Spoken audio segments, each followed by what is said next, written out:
Washington here, and I'm going to unpack my latest package that I got from trendsjackers.etsy.com. This is so cool. This is going to be a t-shirt that I got right here. No lie, because you know I wouldn't lie. This is one of the coolest t-shirts ever. 1776 to 2026. It's me rocking out on Eddie Van Halen's guitar. What's more American than that? So check it out. Link is in the bio. Get yours today and represent America the rockin' way. Ha ha.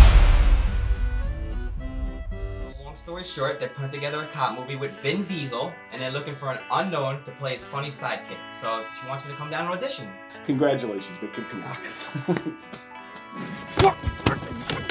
I keep getting in the ring, only keep getting knocked out. And this was supposed to be my time, George. Whatever happens, happens. The thing is to keep your head in the game. Persevere. Consistent persistence, my friend. It's called show business, not show friends, okay?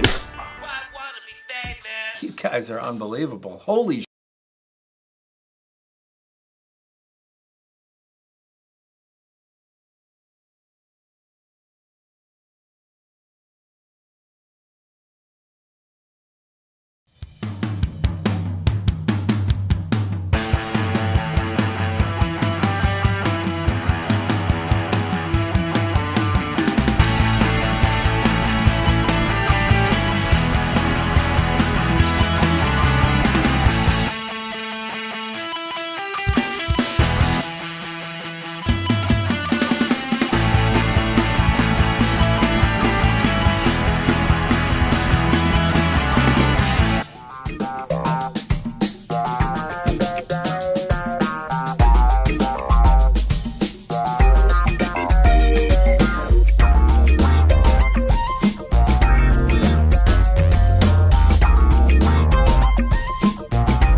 Good idea.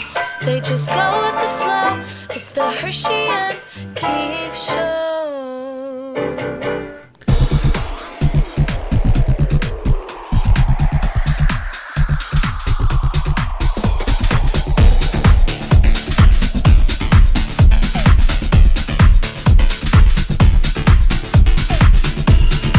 Welcome to Hershey and the Keegs Show, starring pitcher Mark Hirschman and his personal catcher, Mike Keegan. Every Tuesday night at 9 p.m. live from the Governor's Comedy Club radio studio. Thanks so much for listening.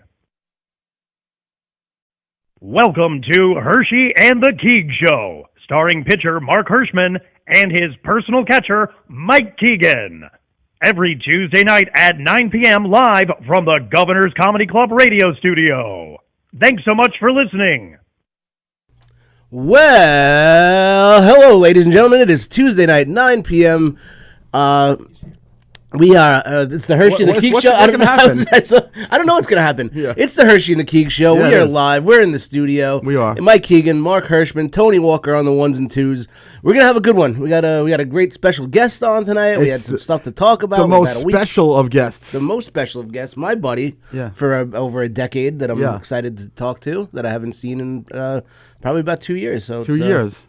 we correspond every now and then. Oh, we yeah. We have he's gonna be here in a minute or two. I don't know You if give wanna... a little ribbing. You give each other a little. We give ribbing each other here a little and ribbing. Yeah, we a have little that kind zest of here and little there. zing. We Yeah. give each other a little zing every now and then. Yeah. But, Well. yeah, good friend of mine, great guy. We have after 4 years of me sharing this studio with two jackasses, now we have a star of the movie Jackass. And with no further ado, because he's given us his time, he's perched in a hotel room in California, I presume. We're going to welcome onto the show Keegs' boy, who's now become my boy, Mr. Preston Lacey. Hello, Mr. Lacey. How are you, sir? Hello. Can you guys hear me? We can hear you, loud man. and clear, buddy. How are you? I'm good. I want to start by saying that Mike Keegan would make one good jackass. He's got all the skills. I've got all the skills. Exactly. We've spoken about that. Preston, tell us what kind of skills does Mike Keegan possess that you think would make him a good jackass? He's really quick with his mouth, and he's not scared to get hurt. These are two correct things, two true things. He's definitely been hurt a lot. I've been hurt a lot, and I've been quick with my mouth. He's been hurt since he's about 3 months old, probably.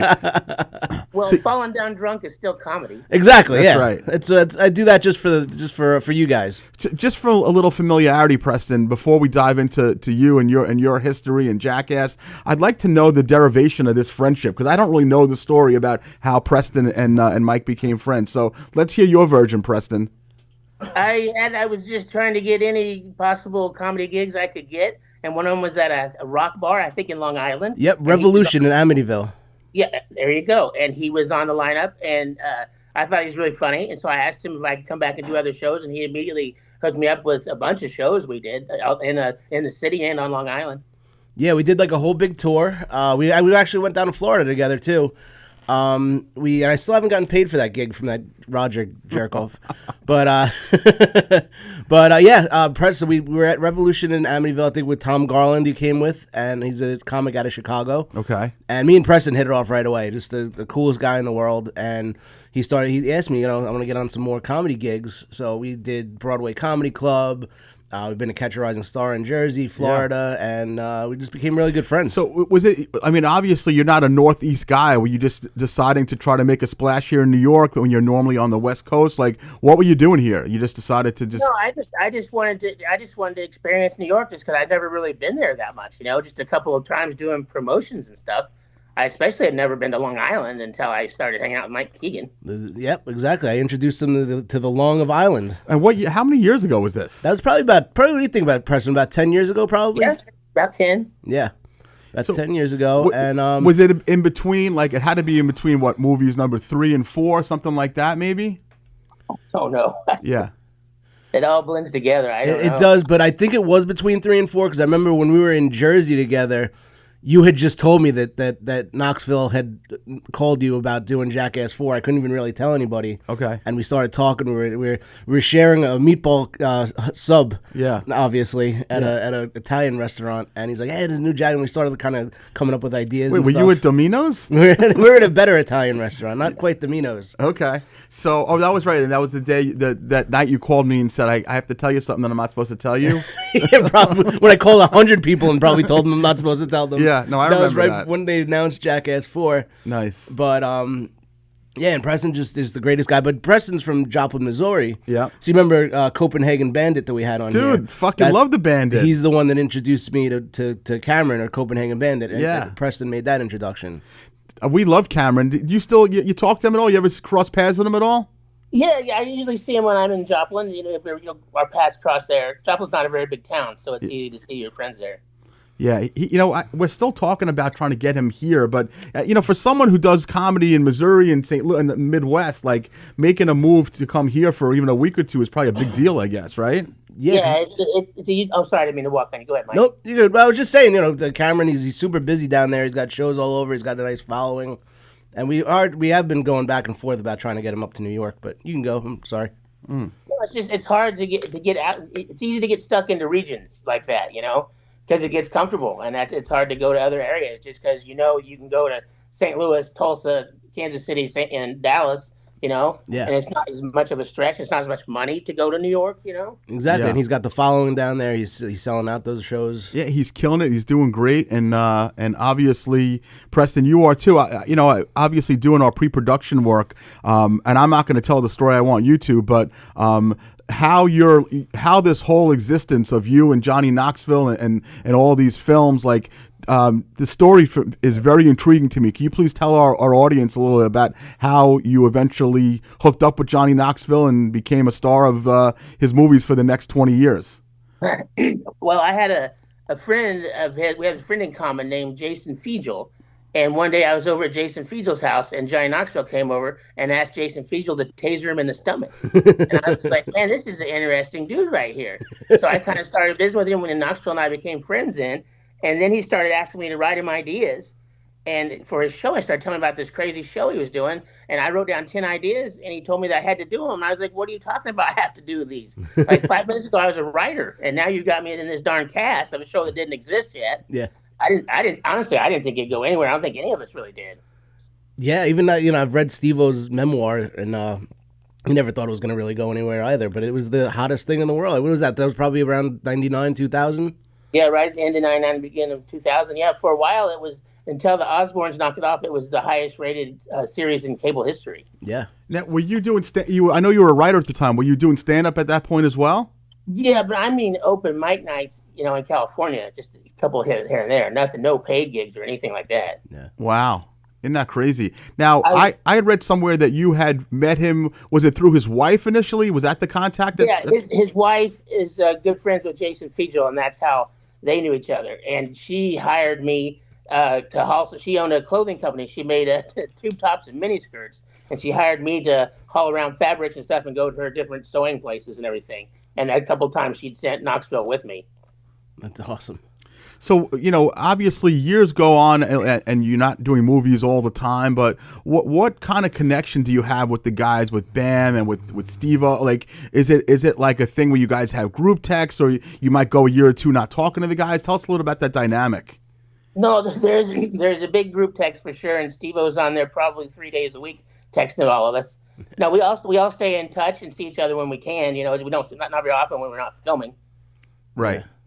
And as far as I think it's going on, I don't even 10 years, 15 years, but what kind of hit to the whole group when you guys lost Ryan Dunn? Tell us a little bit about that.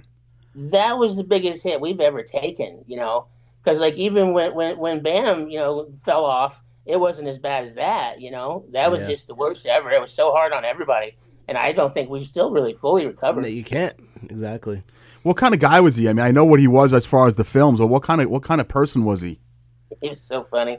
He went 17 days one time when we were out on the road without showering. And he was so dirty. And these girls would come up and be like, oh my God, Ryan, you're the most beautiful man in the world. And run their fingers through his hair and be like, what product is that, Ryan? Your hair is just beautiful. And I'm like, oh, that's common shit. God, Nevin. Now, would you guys like travel on like a roadie bus together? Like, how are you guys? Different things for different times. Like when the series was out, we went down to Mexico for a month, 2 years in a row, just doing all the spring breaks down there. And those were some wild times. I'm sure. Steve-O was very much still partying at that time. Yeah. Oh yeah. That must have been ridiculous. Preston's got a great. I don't know if you don't mind telling it, but it's the one you tell in your act about Ryan. Oh, okay. It's my favorite. We were backstage in Norway. I was tired as hell. And Ryan Dunn comes up and he pulls down his underpants and starts talking out of his ass like Jim Carrey in Ace Ventura. Except Jim Carrey had his Dockers on, not Ryan Dunn. It was a big brown dirty butthole opening and closing right there in my face. He's like, "What's the matter? You tired, big fella? You tired?" And I look down and there's a deli tray over there for our snacks and stuff. And over there, mayonnaise mayo comes in toothpaste tube like things to put them on hot dogs. Yeah. So I grabbed a tube of that mayo and I jammed up Dunn's butt and I squeezed as hard as I could. Filled his butt with mayo.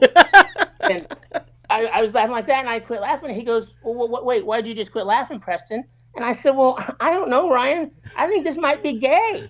And he said, gay? What do you mean? I said, dude, well, there's a line. I just crossed it. I just filled your rectum with mayonnaise. And I'll never forget. He goes, Preston, this is Scandinavia. That kind of shit happens here all the time. We are cool.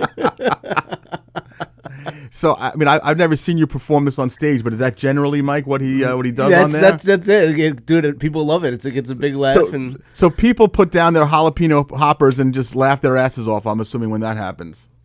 Yeah, worse than that one is the Steve-O invited me over to his room in Mexico, and I go over there, and he pulls out a vial of liquid. It turns out to be ketamine, monkey tranquilizer, and he pours that out on a glass table, and there's a hairdryer, and he dries it out and turns it into powder, and he snorts up that monkey tranquilizer and proceeds to become the craziest person in the history of Mexico. Pretty high bar there. He was just out of his mind. He was the Lizard King. He was the walrus. Yep. But I thought, man, wait, let's take those stupid drugs out of this, and we can make us the jackass bit. What we'll do is we'll have Steve-O come up and masturbate on the glass table. Then he'll take out a hairdryer and dry out his semen and turn it into powder, and he'll snort up that cum powder. TV and Paramount Pictures said, no, hell no. That one didn't. I'm like, what do you mean? That's a good idea. And they said, Preston, we fear a trend will start where high school kids all over America are ejaculating, drying out, and snorting up their semen. That could never. They could have started a movement. They call that the Keegan. You should have seen Tony's face just now as you were telling that story. Yeah. So, that one didn't make the cut, I guess. Well, Steve, not because Steve-O didn't want to. He begged it. He wanted to. Steve-O wanted us all to ejaculate and dry out our semen, and him to do the whole cast and try to figure out which cast member was which. Okay. And Paramount Pictures said, no, sir. Well, and they wanted it to be a G-rated film, so that was going to be a problem, I guess. There you go. It wasn't Paramount, but it was the MPAA. I sent you guys a photo. I don't know if you got this thing there where it's called, that bit was called Butthole Pepper Spray. I think we might have the photo if you want to pull that one up, Tony. It's on Oh, there you go. Oh, geez, Louise. Did we edit that at all in any way? No? Good. There goes that show. Okay. That's Butthole Pepper Spray. If you want to explain that one. So they screened that for the MPAA, and they got really, really queasy the first time, and then when they did the slow-mo part, they quit. They pulled that bit immediately. They said, no way that ever be on movies in America. Yeah. I'm bummed to lose the footage, but I think it's kind of funny that Butthole Pepper Spray didn't make the cut. I know, right? It's funny when you look at things that did make the cut and that doesn't. I'm like, where does the line get drawn? Yeah, no, I think Peter Fonda tried to do that in a movie once. Jane Fonda did. Do you ever look back, Preston, and just think about what your life, the trajectory of it would have been in 2099, whatever it was, if you didn't meet Johnny Knoxville's wife, you didn't meet the guy Mark? Like, what do you think your life would be like today? I don't know. I didn't expect to do very much in Hollywood. I just thought I'd like to be on a sitcom or something, more like Norm from Cheers was always like my hero, just throwing off one-liners, Sure. And I was hoping I could get on some sort of sitcom for a couple of years, and that would be it and be done. I never thought any of this was going to happen. Yeah, absolutely. Totally surreal. It seems to me like over the years that Johnny has been totally open to pretty much everything that you bring to the table. Is there a lot of circumstances where you'll bring an idea or a couple ideas and he'll be like, nah, I don't think that's for us? Yeah, but usually because I've over the years put so much like sketch comedy, it's just the way the three of us all operate, I'm always trying to build sketches out of stuff, and he's like, well, that's not even Jackass, you're just doing a sketch comedy bit. I think off the hand of one, I said I wanted to go set up a stand in a men's room and sell bowls of chili in there, and he said, no, we can't do that. That's sort of a sketch. But generally speaking, he's been pretty amenable to your shit over the years. Oh, yes, especially anything towards him. He'll take on any challenge for sure. Yeah, he's a brave soul, and it's funny. In recent years, I've watched a lot more of his late night interviews, and when you think of Johnny Knoxville and you know the stuff that he does, you don't think like, oh, this is a brilliant guy, but he's fucking smart as hell. Like I watch his interviews; he's really a bright guy. Yeah, no, he's a really good writer, and he's actually he's a good Hollywood producer. He's a movie producer for sure. Yeah. Not just he's behind the camera too. Yeah. I mean, how many, there's movies that have sequels, trilogies, but 6 films? Like, that's not very common. Yeah, no, that's just a lot of luck there. And we say it all the time, but we mean it. We never thought there'd be a first movie. We definitely never thought there'd be a second movie. And everyone has just been a surprise that we've done it. Yeah. And everybody still loves it. So they're obviously the name of this film that comes out on June 26th, Jackass Best and Last. Do you think that's the truth? Yes, yeah. I think that'll be the last thing that we do under the Jackass name for sure. Okay. But there's other ideas going around right now about half scripted, half stunt movies and stuff. Yeah. Yeah. Now, the last one, just because safety of you guys as you're getting older, or what's the rationale? Knoxville just wanted to end on a high note. He didn't want it to look. He wanted to make sure we were still hot. Yeah. And he didn't want it to be like, make it look like we were just trying to just make a quick thing, get out. Yeah. And we didn't. We all went big. I mean, I get completely destroyed within 3 minutes of the movie starting. I can't wait. Yeah. Now, one of the things that I was I was looking to see how many people have been in all the movies. You've been all of them. There's not a large group of people that have been in all of them, though. So that must feel like a real kind of cool thing that you've been one of those guys that have been, through the whole test of time with this group. Well, it's like any job. Show up on time and don't steal, and you'll keep working. Exactly. Just like that, yeah. What was the dynamic of and you and Wee Man? How did that come about? That you and Wee Man were the guys that are gonna be running down the street together. How did that happen? I just growing up, I never saw my dad wear pants in the house. He's in his tidy whities my entire life. I honestly never saw him. Outside the house he'd wear pants all the time, but in the house never. Yeah. So I thought it'd be funny as soon as I saw that we had Wee Man working with it. It'd be funny if I chased him around Hollywood in our underpants. And the director, Jeff Tremaine, loved it. He said, but you've got to sell that to Wee Man. And I didn't even know him, so I had to go in and tell Wee Man that bit. And he was like, do you think that's funny? I said, it'll work, trust me. And luckily it did. We filmed that in India, too. Oh, yeah, that's right. Exactly. It's remarkable to me, like, as a writer, certainly from a comedy standpoint, comedian standpoint, we all have things that we jot down. I use this notebook and I write down my crazy ideas all the time as far as bits. But these things that you brought to life in Jackass over the 20-something years, are these things that you had thought about previous to being part of Jackass, or just stuff that happened as you went along? No, all those ideas are stuff after we started doing the series and I knew kind of what the direction of the show was. Yeah. But that's the problem. The problem with Jackass is you'll go to a bar and write stuff down on a napkin and you'll get yourself in trouble. The human field goal was a great idea at the bar, but when that professional kicker was lining up, it wasn't such a good idea. Yeah, exactly. At the moment when it's about to happen, you're like, what the hell did I just write myself into? I was like, why did I do this? Yeah. And then that kicker, Josh Brown, he was a Jet. He played for the Jets. Yeah. He missed the first one and it whooshed by my head. And it scared me even more. And I said, man, you can't miss. And he looked at me and he goes, I will not miss. He didn't. Yeah. That's one of the most memorable scenes and stuff like that with, people getting punched by Butterbean and, stuff. Jesus. It's just like, you put yourself through a lot there. How many times, I'm sure this has happened a lot, but have you put yourself in situations like this where you've been literally, other than the kicker thing, where you've been like, what the fuck did I do? I'm going to get maimed here. I could have had someone else do this bit. You ever think about that over the years? Just when we were filming in downtown Los Angeles in a rough neighborhood and messing with people you shouldn't be messing with. And that whole time I was like, I am going to get my face cut open or something. This is bad news. You shouldn't be trying to get reactions from people down there who don't want to be reactions, reacted with. Yeah. Yeah, I've read in a couple of places that, and I don't know how true it is, but you can go ahead and confirm or deny that you have some fears of heights. Is that accurate? Yes, very much so. And how much, just going back over the 6 films, has Johnny tried to kind of utilize that against you? Well, a lot, but it started with I wrote a bit for Chris Pontius based on the old King Kong thing, where I want to have Chris Pontius stand up on a porta potty and fly remote and dressed as King Kong costume and fly remote control planes at him, and he'll swat him out of the sky. So we got there to film, and they started dressing me up like King Kong. I'm like, what are you talking about? I wrote this for Chris. And they're like, no, you're King Kong. You're King Kong.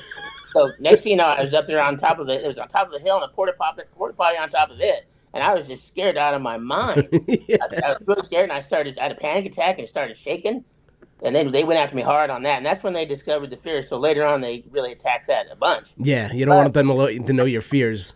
But in that time, our medic saw me have that panic attack, and we had to film it again the next day. And she was worried about me, so she gave me my very first Xanax bar. and I'm no druggie at all. And she said, what really helped that is if you drink some whiskey with it. So I drank some whiskey and had that Xanax bar, and I got up on that porta potty, and I was the happiest King Kong in the history of the world, smiling, dancing, swatting at those planes like that. I was happy to see him. Was your medic Michael Jackson's medic? Full of propofol and. Jeez Louise, I mean that's not exactly the. But like he was saying, like I'm sure in your head you're like, no, I wanted to be on the ground watching somebody else do this, not that's me. Right. Yeah. There was a point where I looked down, I'm dressed as King Kong, Wee Man's next to me dressed as Fay Ray, and I looked down and the entire cast is sitting there miming me, doing the banjo hand. It's like, what did I get into? Yep. And how did it come about that you became the angry outburst guy? I mean, is that how much is shtick, how much is real of that kind of stuff? Well, it's just, they try to push those different characters to do different things. Yeah. And that's the thing. Like, our whole show isn't based on us being badasses. Like, we're Nitro Circus are a bunch of badass dudes. We're not them, at all. Yeah, regular guys. Yeah.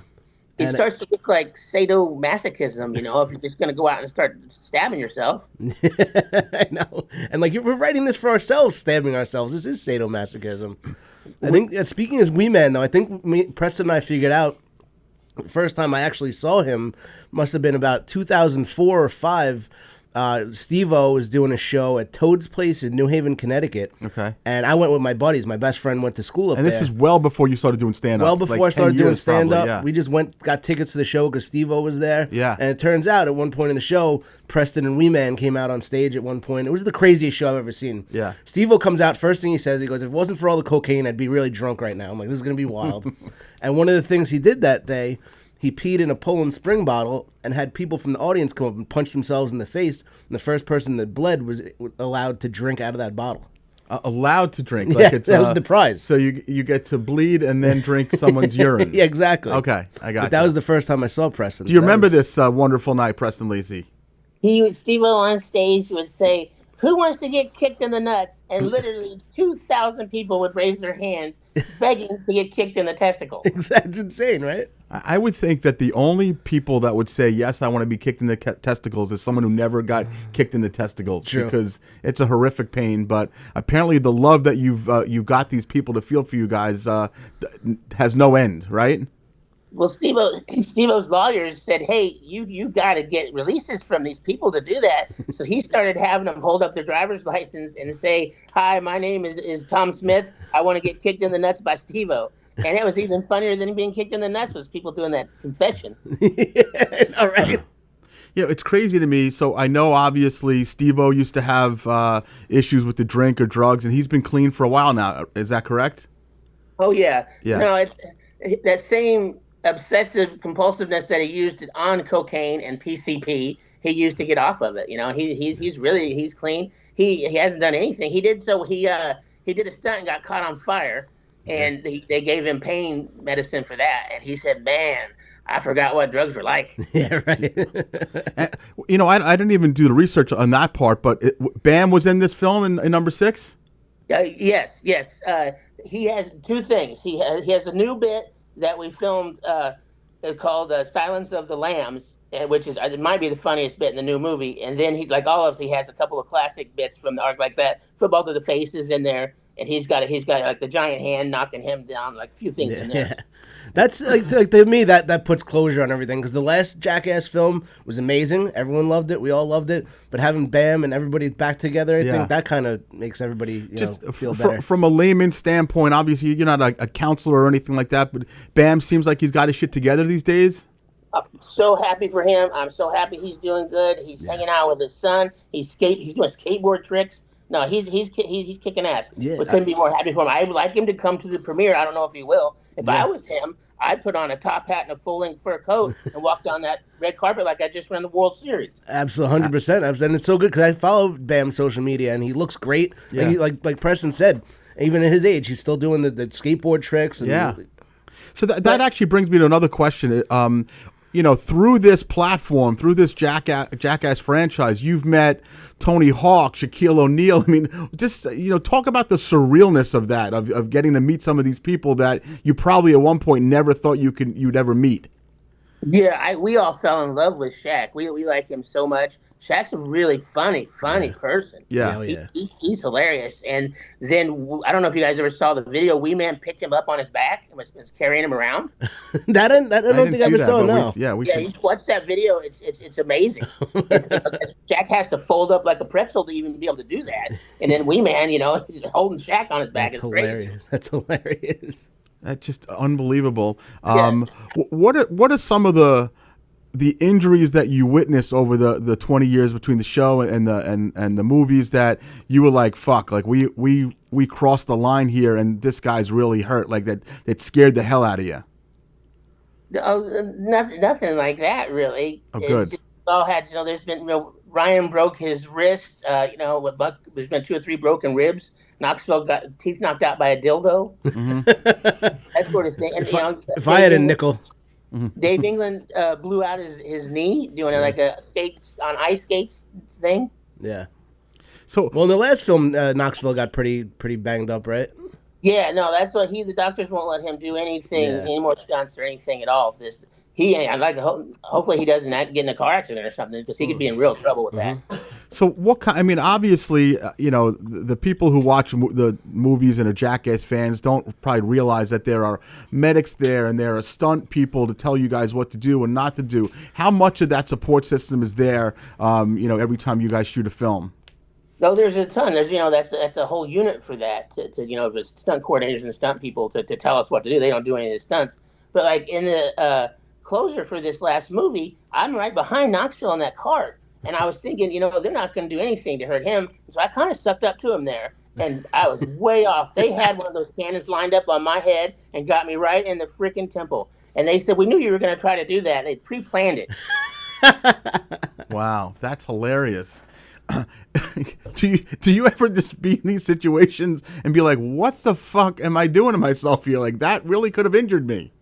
Well, it's more for that. It's just the size of that. Like, that day they had all the pyrotechnics and stuff. I think there was 150 crew members.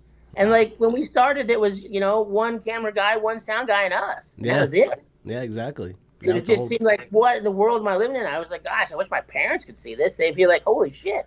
Exactly. I know. They'd be terrified. So obviously this is one of your biggest stops on the junket here. But what are you guys doing as far as promo? I mean, I know you have the debut together, but like, are you guys zooming together a lot? Like, what's been going on? Yeah, we just did a bunch of we did an entire press junket the last 2 weeks. We screamed. We had a marathon in Los Angeles where they screened all the movie for these people. I think there's 1,000 people in that theater who sat through all 4 of those movies. Holy shit! And the question and answer thing. And then the 2 big ones were they got us a great big cart, like a shopping cart, and we drove that was motorized, and we drove that around Hollywood. That's awesome. Yeah, which was like 90% loved it, and our fans thought it was great, and 10% of Los Angeles people told us to get the fuck out of the way. That is fucking unbelievable. And you have a big premiere party that you're hosting in Joplin, right? Yeah, so the movie actually comes out on Thursday the 25th, and it's theaters all over the country. And if you go on that opening night, there's a free collector's thing for poster, I think, for everybody who goes on that Thursday opening. We're trying to get a big, strong night for there. Because competition is tough. The Supergirl is going to be tough. And then everybody's week 2 on Toy Story may kick everybody's butt. Right. But I know everybody in our age group is going to be at one of those shows. I know you and I will be at one of those shows. It's going to be a Jackass, and I'm going opening night. Yeah, well, we're definitely going to go to see it together. That's going to be awesome. I'm curious, like when you're just there's no movie out and you're just doing regular gigs, you come to a stand-up show and you're talking to people after the show. Like, what does it feel like when these people, they really have a reverence for not just the movies, but for Preston Lacey? Like, can you just explain to us what that feels like when people profess how much the movies mean to you, to them, and so forth? Well, it feels humbling when people do that. You know, it's like it just feels like I've earned, I didn't earn something to do that. Yeah. But you did. And you absolutely did. You did more than a lot of people during the praise that you're getting. Also, I'm smart enough to know that a lot of those people could care less about that horrible stand-up performance I did. They just wanted to meet me and talk about the guys, Yeah, but I mean, I've done a ton of shows with Preston, and he kills it, and everybody just loves it, and he tells great stories, and hanging out with him after the shows is great, and people are coming up to him, and it's awesome. I imagine that just, Mike's told me about you for a long time now, and obviously we wanted you on the show, and this was the perfect timing, but are people surprised to find when they're bullshitting with you after a show that you're just a regular dude from Joplin who just, kind of fell ass backwards into something that was pretty awesome? Are they, are people surprised at how down to earth you are? I think they're like that about all of us. They just can't believe it. And thank God, we're known for that in Hollywood as being easy to get along with and low maintenance, and I just thank God for that. Yeah, it's kind of ironic, low maintenance for the highest maintenance fucking crew as far as the movie wise, but once the cameras are off, you're just regular dudes. Yeah. I was eating at a restaurant in Hollywood, eating, and these two Japanese tourists came up to me and they were like, "Preston, we've been watching you for a while, and all you did was eat hamburgers. They expected you to do some crazy stuff." And no, this is what I eat a burger. Well, I have 3 burgers up my ass right now. If you want to see those, I know that's what they were wanting. And said I didn't do anything. You know what's so much fun about performing with Preston though? He always brings a taser with him, and we've done shows that we were at McGuire's, and I remember he tased my Lonus and Butera. And after the show also, when everybody's kind of like, all right, the show's over, we can relax now. We're all taking a picture on stage, and he gets my Lonus one more time in the stomach with a taser. Wow. So are there plans? I mean, it's been a minute since you've been here. And are you planning on heading up to Northeast? Are you busy Midwest right now with touring? Yeah, I mean, I have to do this for the summer, but I wanted to come this fall for sure to New York. I have to get back there. I want to get back for sure.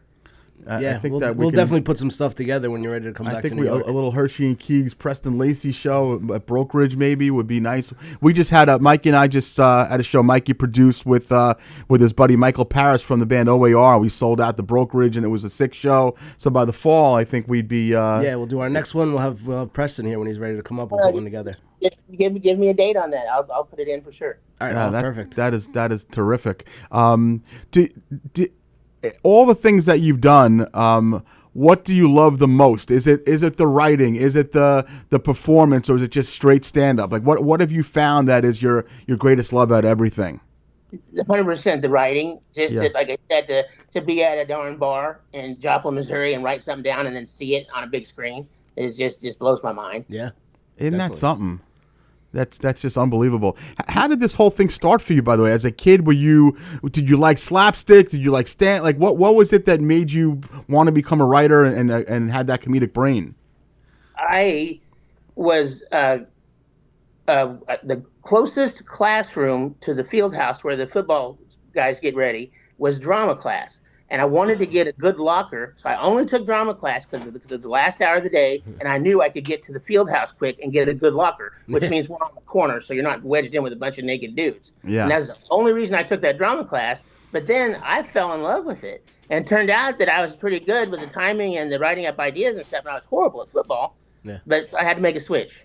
And that was it. And then a career was born. Did you go to college after high school to do more dramatic stuff, like any of the arts in school? Yeah, I had a theater scholarship to a small community college, Crowder College. Yeah. And the guidance counselor knew my dad, and those two got together and decided that there would be no future for me in theater, and that I needed to have a backup. So they decided that backup would be their wastewater treatment program they have at that school. So I have an associate's degree in environmental health with an emphasis in wastewater treatment. That's amazing. Guys got many hats you wear there. Wow. And I had to do an internship for that down at the City of Dallas, Texas wastewater facility, where they get 45 million gallons a day of raw sewage. And they said, Lacey, put on these rubber boots and take these rubber gloves and this rake and go down there to the influence screen and scrape the condoms and tampons off of it. And that was my job. That was absolutely my job for 8 hours a day. And the whole time I think there's got to be a better way than this. And then you made a career in the movies doing the same thing there. Yeah, and it just came full circle to filth and disgusting things. Getting a lot more money though than that. As over the years, your family. I don't know if you have siblings or if your parents were part of this process at all. But like, what was the feedback that you got from them? Like, what you're doing? What, Preston? Like, what kind of feedback did you get? Well, my dad owned a couple of convenience stores in Missouri. And when the series came out, he would whisper it. He wouldn't even say Jackass out loud. And then when the movie came, he put posters up in those stores and told every customer to be sure to see Jackass, the movie that's coming out. That's amazing. That's great. Unbelievable. So, do you have siblings as well? Yeah, I have a sister. She lives in Bartlesville, Oklahoma. She'll come to the Hollywood premiere. And been a supporter, advocate. Embarrassed. Yeah. Oh no. She was all for it. Yeah. It's just like my stepmom didn't like me until I became in the movies, and all of a sudden she likes me a lot now. Right, that makes sense. Have you utilized that to a family member says like, hey, I want to meet Knoxville, or over the years have you had to do things like that? Just I couldn't really make that happen. I couldn't tell him to go to Joplin, Missouri to meet somebody. Yeah. No, I meant like... Johnny, I needed to fly to Oklahoma to meet my nephew. He seems like a kind of guy that would be willing to do it, though. He seems like a super dude. Yeah, no, he is nice, but I definitely wouldn't try to make him come to Missouri. So this movie comes out. It's going to be a huge hit this summer. What's the rest of 26 have and beyond for Preston? Because you're obviously a young guy. You got a lot left on your plate. What are some of the dreams and aspirations and things you still want to accomplish? I don't know. I want to just keep writing. I want to try to write some stuff. There's a couple of guys on my show that I like so much because they're really, really idiots. Danger, Aaron, and Poopies.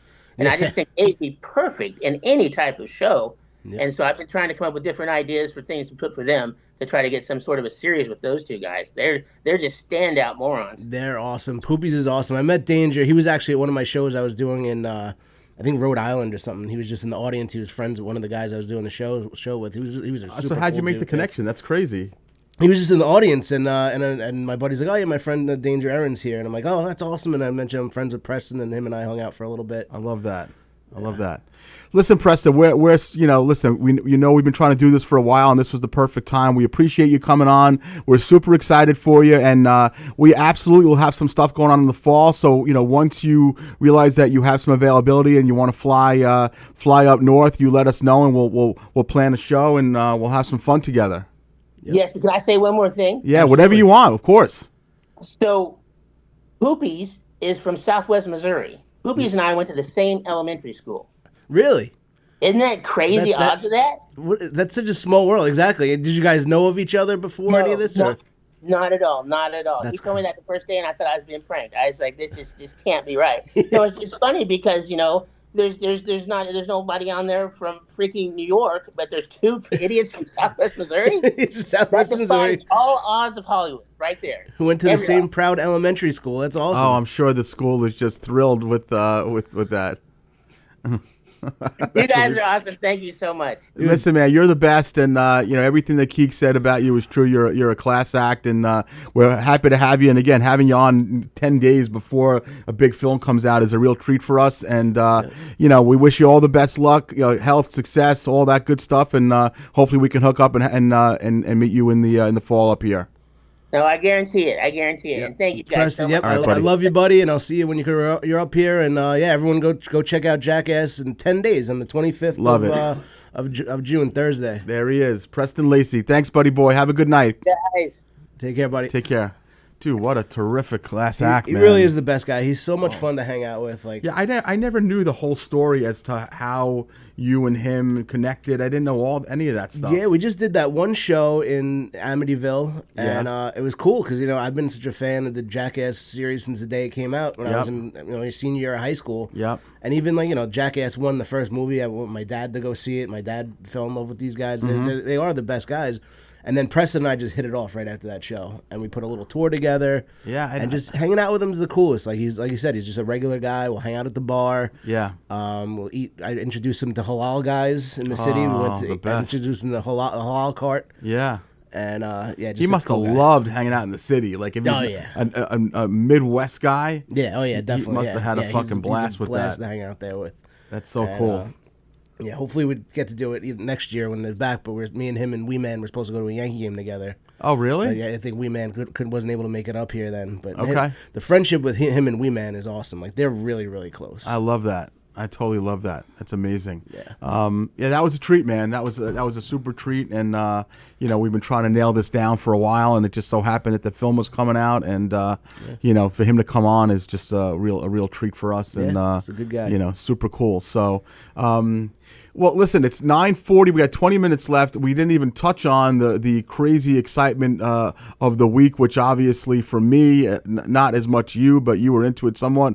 The New York Knicks won the championship. The New York Knicks won the championship. I became like a huge bandwagon Knicks fan. You know what? I think it's okay, simply because a couple of reasons. I mean, we have been so starved for a championship in this city, this state for so long. The last one, obviously, which is crazy, Yankees in 2009, and then the Giants are the last ones in 2011, which is 15 years, which is a long time for a place like New York, which has tons and tons of teams and opportunity. But like I said, this to me, it just rings even more special because it just felt like the Knicks were going to be one of those teams that just never won because it's been 53 years, and even when they had little stretches of goodness, they couldn't get over the hump. Yep. And even this year, it just felt like they were going to get right there again, and then... Yeah, I mean, listen, I think, when it's that many years, you can't possibly,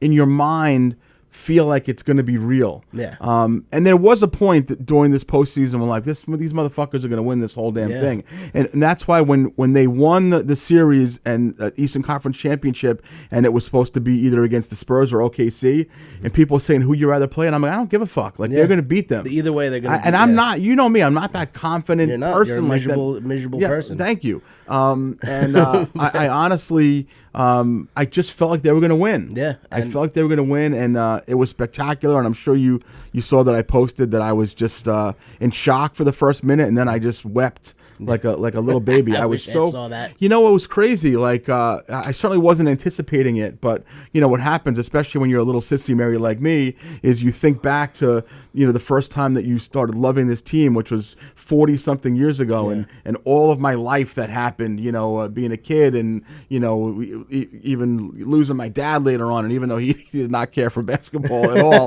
but the point was like it's 40 fucking something years of my life that I watched this team, and I'm pretty religious about watching them.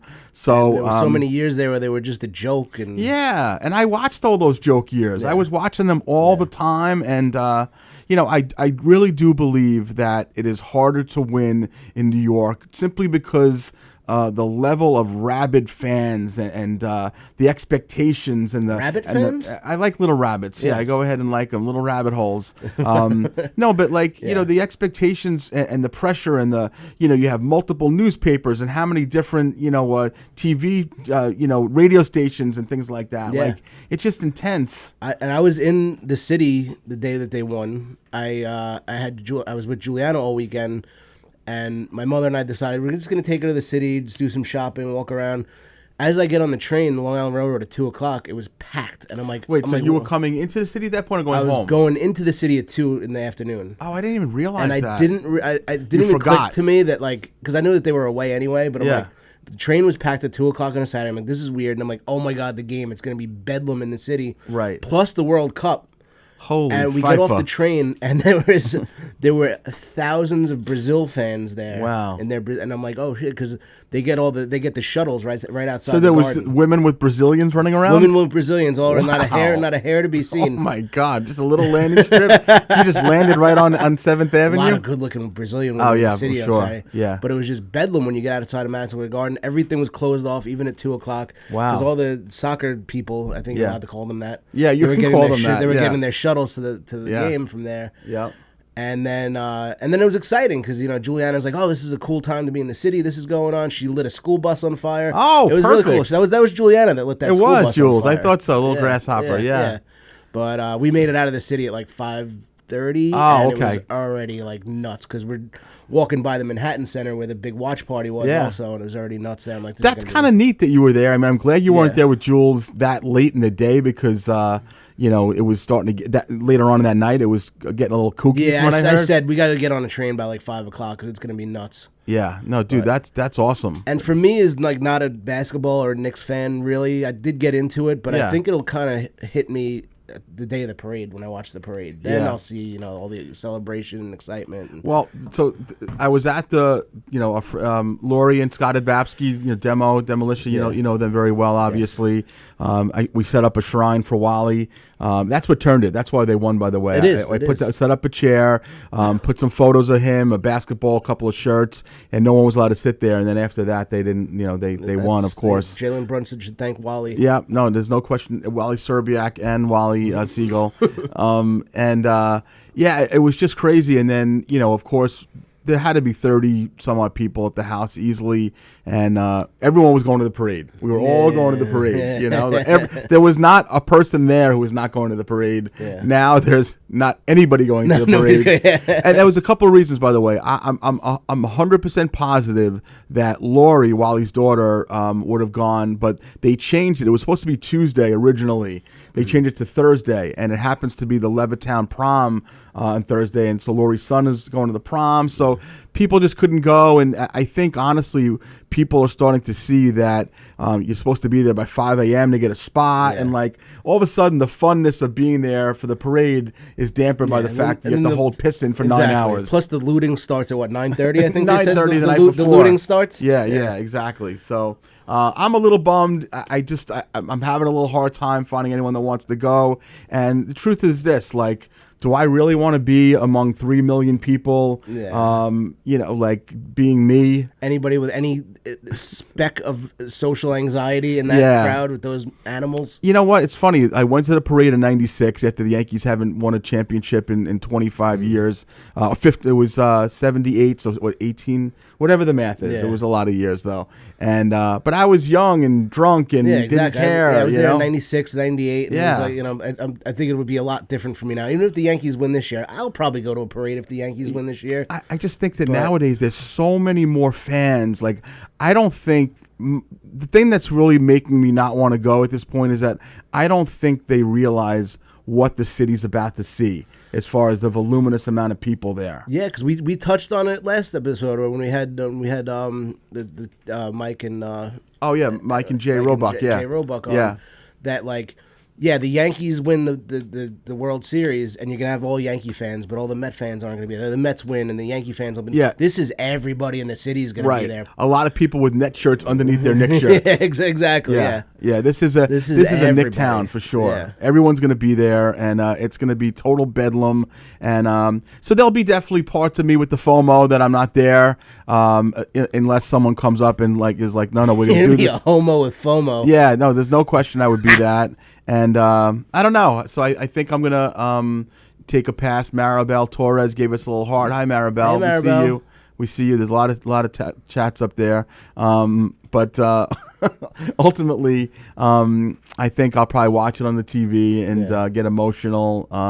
But I was, Stacy was like, "What are you doing? Why are you so upset?" And I'm like, my friend Kristen was like patting me on the back, and I'm like, I'm not sad crying. I'm a little girl that has a lot of little girl happy tears. Yeah, but it was embarrassing because everyone after the hysteria, everyone's chest bumping and high five, and they just see one little sissy bitch, one little Jew in the corner weeping. Yeah, it was they're still talking about you. It was a heavy, like it was not a little thing. I was like out of control. Yeah, I'm whatever. Hey man, you're an emotional guy. I am an it's emotional little girl, thing, and it was just it's so a lot cool. of culmination of a lot of years of you being a fan. Like a lot of years. years. Talking to my boss, he's just like, I wish that I was a Knicks fan all these years. It would make it so much more exciting. Like it was still exciting for us a little bit. That's an excellent point that you make. And for me, like I always told Max this, like once you turn like 9, 10, like you can't be jumping teams. Like we both have friends who are like, no, I'm not rooting for the Jets anymore. Like you can't do that. Yeah, you can't do that because it just diminishes who you are as a person. I think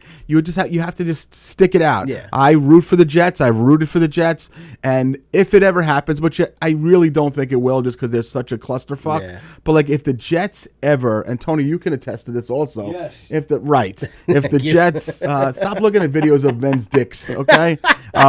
If the Jets ever won an NFL championship, Super Bowl, they call it all. That's what they Champion Bowl. They just decided to name it the Super Bowl. Okay, if they win that big thing, the big thing at the end, in the big fancy thing, and they put them on the stage in Disney World, with the thing. whatever you call that. If they win one of those, and they give them that big metal thing, the at big the end. metal thing. I don't know what whatever it is, and the commissioner guy, Yeah. But if they ever did, like, okay, perfect example. I think somebody who was born today could probably be commissioner by the time the Jets win. Yeah, I think that's probably true. But think about it. You're a hardcore Bills fan. Yeah. Like you're a legit Bills fan.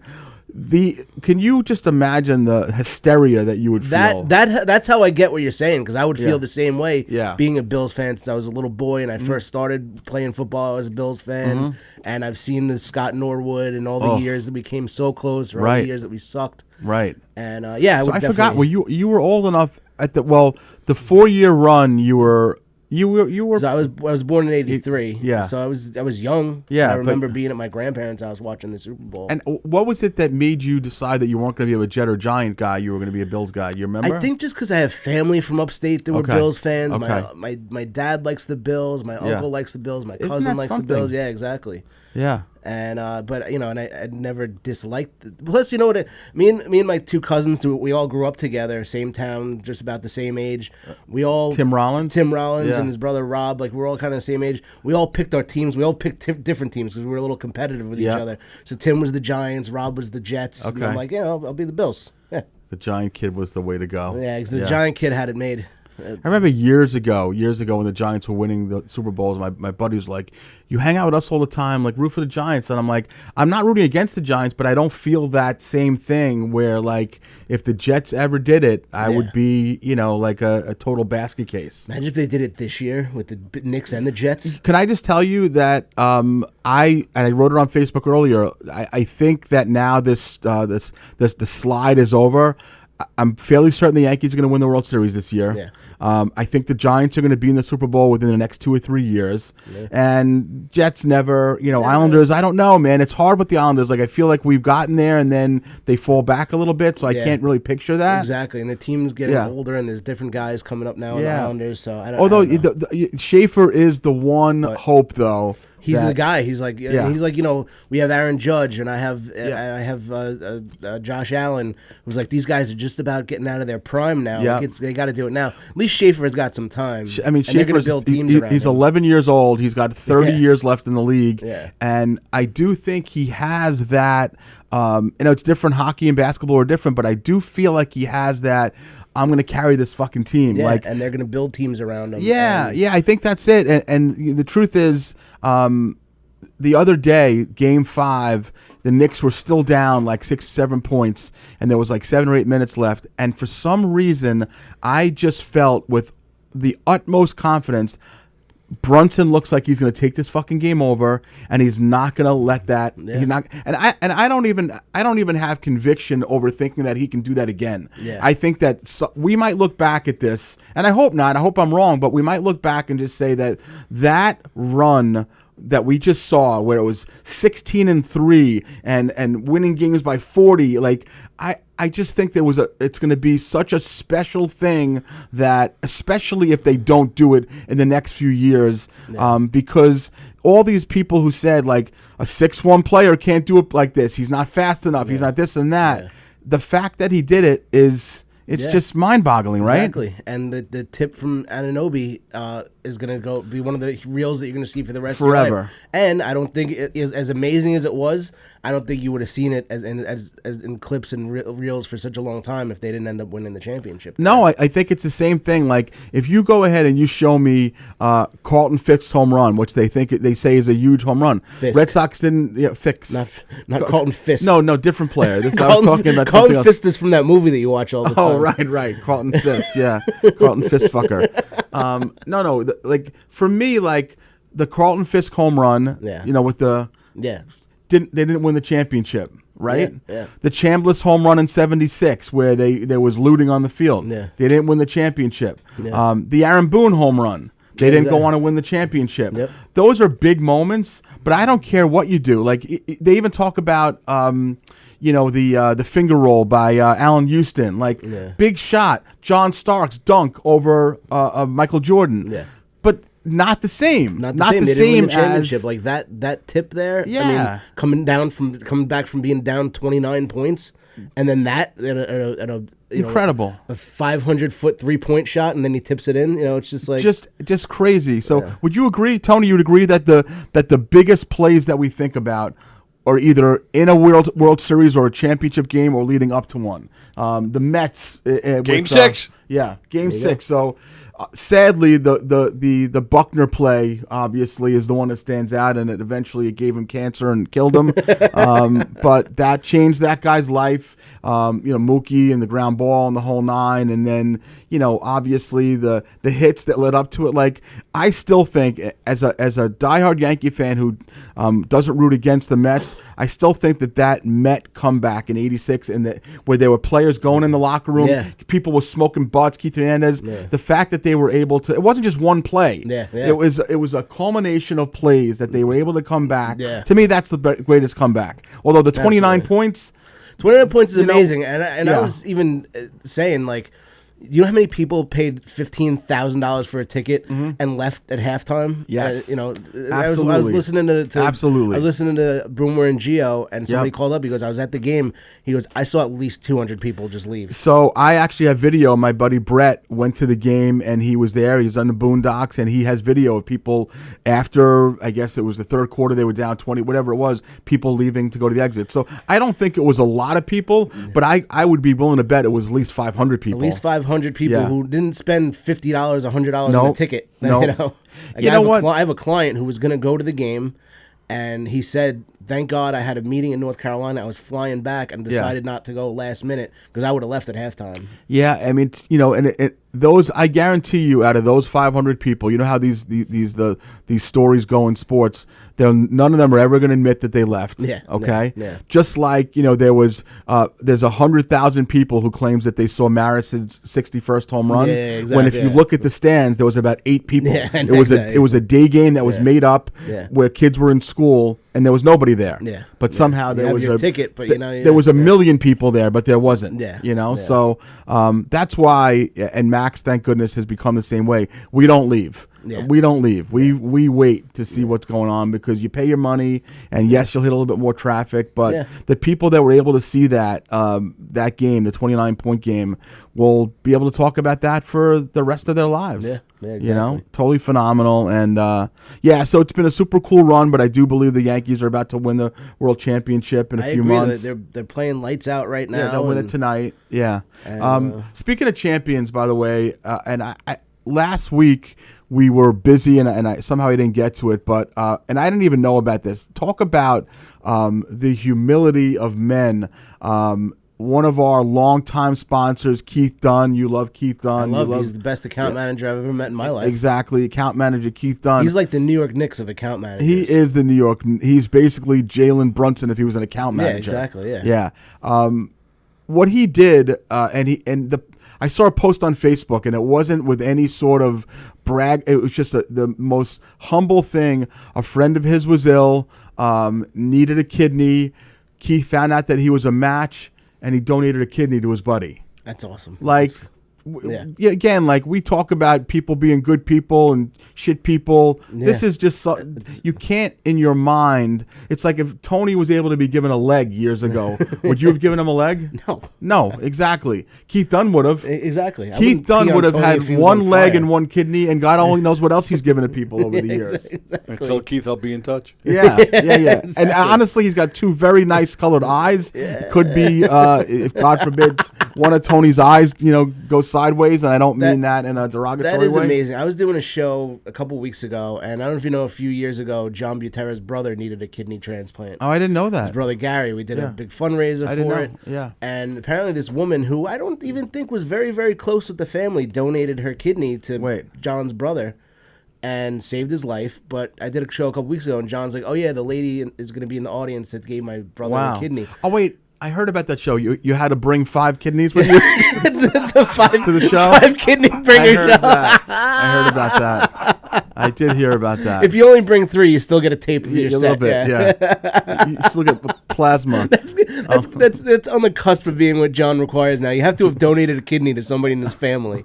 Now, most importantly, how's Gary doing? Gary's doing great. Gary's doing awesome. That's fucking fantastic. Like a little bumpy man. road after that. But the woman was there, and like I said, I don't even think she was that close with the family.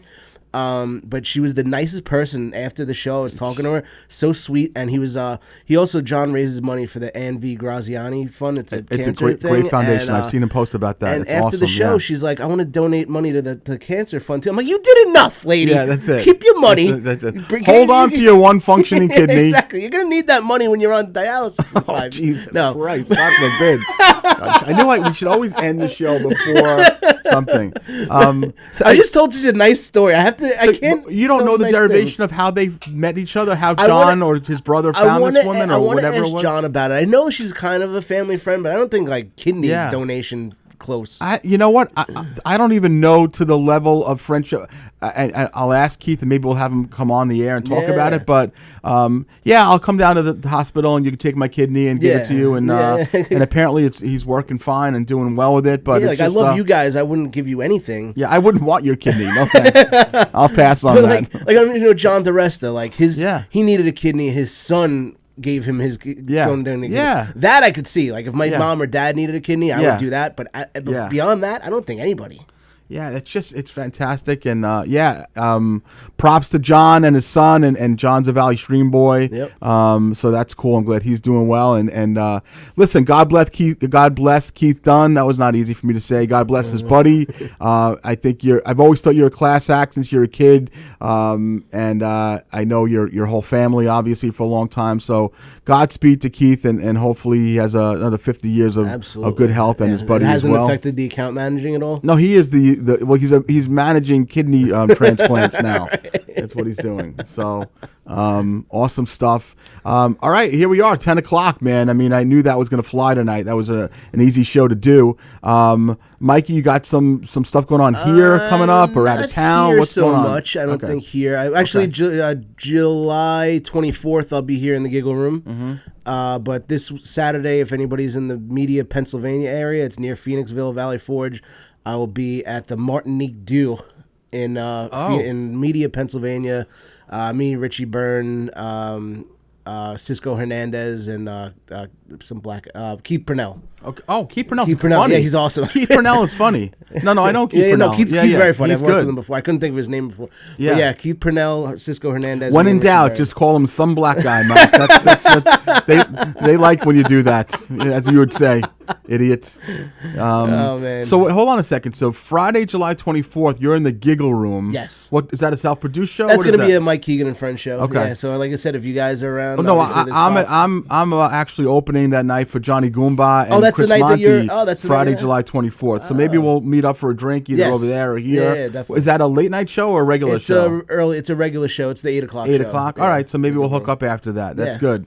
Okay, Anthony, what do you got? So again, just going back to me, I mean, July 24th, that's the show that I want you guys to go to. It's definitely going to sell out. I mean, like I said, Mikey's show sold out a couple of weeks ago, and this has Goomba and Monty, and it's a Friday night, and it's going to be big. So please go ahead and go to govs.com for my show, Mikey's show, and Tony, what do you have with the Knock 'em Dead comedy tour?